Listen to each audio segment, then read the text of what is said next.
Welcome to YOUCANIC. Today here in YOUCANIC we have a 2014 Chevy Cruze, and on the Chevy Cruze going to go over where you would add your antifreeze or engine coolant on this vehicle. So we have the radiator up front, but the only portion where you can add coolant is at this reservoir here, which is your overflow / filling reservoir for your engine here. So we just need to remove this cap. Now we never remove this cap when the engine is warm, because the steam can come off, or hot water, and burn you. We just twist this cap off to remove, and then add our engine coolant, the one that's for the manufacturer or matching the color that's in here. This has a green coolant, so we're going to match it. Now you're going to see we have indicator here.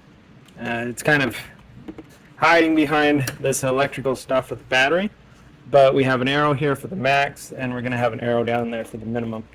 So you'll take your engine coolant,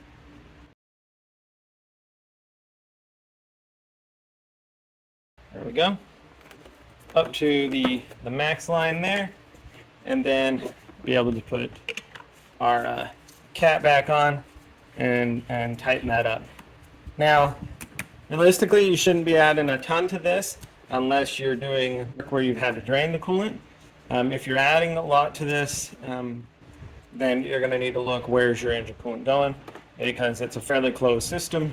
Some does evaporate off over time, but for the most part it's a closed system, and so it should stay up in that range for a very long time. Thanks for watching YOUCANIC, where you can be the mechanic.